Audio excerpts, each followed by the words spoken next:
Hello friend, welcome back to my channel thuja home কিচেনে সবাইকে welcome. তো চলে এসেছি নতুন একটা ভিডিও নিয়ে। তো আজকে রেসিপি কড়াইশুঁটির পরোটা। তো ভিডিওটা যদি ভালো লাগে অবশ্যই লাইক করবেন, আমার চ্যানেলটিকে সাবস্ক্রাইব করবেন, পাশে থাকবেন। তো আমি প্রথমে আটাটা ভিজিয়ে নেব। তো এখানে আমি আটা নিয়েছি, তো আপনারা চাইলে ময়দা ব্যবহার করতে পারেন।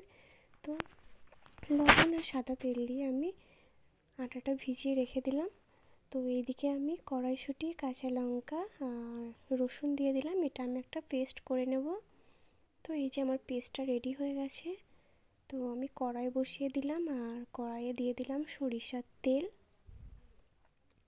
আর দিয়ে দিলাম 5 ফোড়ন আর একটা শুকনো লঙ্কা। তো আমি একটু ভেজে নেব। তো এখন আমি ওই যে পেস্ট করা কড়াইশুঁটি, কাঁচা লঙ্কা রসুন দিয়ে পেস্ট করে রেখেছিলাম, ওইটা আমি দিয়ে দিলাম। আর দেব স্বাদ অনুযায়ী লবণ আর 1 চামচ হলুদ, 1 চামচ লঙ্কা গুঁড়ো। তো আমি আবারও ভালো করে একটু কষিয়ে নেব। তো পানি অ্যাড করবেন না কেউ, তাহলে খুবই পাতলা হয়ে যাবে আর এটা একটু মোটা টাইপেরই হতে হবে।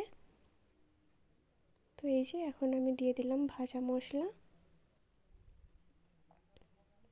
তো এখন আমি ভালো করে আর একটু কষিয়ে নেব। তো আমার রেডি হয়ে গেছে পুরটা। তো এখন আমি আটা নিয়ে নিলাম, একটু লেচি কেটে আর একটু হাতে করে গোল করে দিলাম। তো তারপরে ভিতরে আমি পুরটা ভরে দিলাম। কড়াইশুঁটির যে পুরটা তৈরি করে রেখেছিলাম ওই পুরটা আমি ভিতরে দিয়ে দিলাম। তো এখন আমি আবারও ভালো করে মুখটা মুড়িয়ে দেব আর হাতে করে আমি আবারও গোল করে নেব। তো এই যে গোল করা হয়ে গেছে, আমি এটা বেলবো। তো এই যে আমি বেলে নিচ্ছি আর একটু সাবধানে বেলবেন। আর এভাবে করলে কড়াইশুঁটি কিছু বেরিয়ে পড়বে না। আর একবারে হলো বাড়িতে তৈরি করে দেখবেন, খেতে দারুণ টেস্ট। আর শীতকাল মানেই কড়াইশুঁটির কচুরি, কড়াইশুঁটির পরোটা পুরো জমে যাবে। তো কড়াইশুঁটির পরোটা আমি দেখিয়ে দিলাম। আর কড়াইশুঁটির কচুরির ভিডিও আমার চ্যানেলে আগেই দেওয়া আছে, যদি আপনারা চান তো দেখে নিতে পারেন। তো আমি আপনাদের সুবিধার জন্য আর একটা তৈরি করে দেখাবো। তো এই যে আমি হাতে করে একটু গোল করে নিয়ে ভিতরে পুর দিয়ে দিলাম। তো আমি আবারও মুখটা ভালো করে মুড়িয়ে নেব।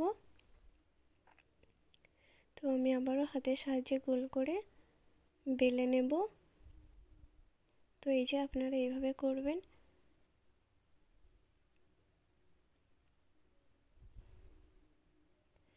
তো সবগুলো পরোটা আমার বেলা হয়ে গেছে, এখন আমি সেঁকে নেব। তো তার জন্য আমি তাওয়া বসিয়ে দিলাম আর তাওয়া গরম হয়ে গেছে। এখন আমি পরোটাটা দিয়ে দিলাম আর অল্প আঁচে সেঁকে নেবেন, কারণ এই পরোটা একটু মোটা করেই বেলতে হয়। তো এই যে এক পিঠটা আমি উল্টে দিলাম। তো এখন আমি সাদা তেল দিয়ে দিচ্ছি, সাদা তেল দিয়ে আমি ভেজে নেব। তো আপনারা চাইলেন ঘি বা বাটার দিয়ে ভেজে নিতে পারেন, টেস্টটা আরও ভালো হবে। তো আমার একটা সেঁকে নেওয়া হয়ে গেছে, আমি আরও একটা দিয়ে দিলাম। তো এভাবে আমি সবগুলো সেঁকে নেব। যদি আমার ভিডিওটা ভালো লেগে থাকে অবশ্যই লাইক করবেন, আমার চ্যানেলটিকে সাবস্ক্রাইব করবেন, পাশে থাকবেন সবাই। আর নেক্সট ভিডিও কি দেখতে চান তো আমাকে কমেন্টে জানাবেন, আমি চেষ্টা করব আপনাদের সঙ্গে ভিডিওটা শেয়ার করার। আর কড়াইশুঁটির পরোটা কেমন হয়েছে অবশ্যই আমাকে জানাবেন। ভালো থাকবেন সবাই, আল্লাহ হাফেজ।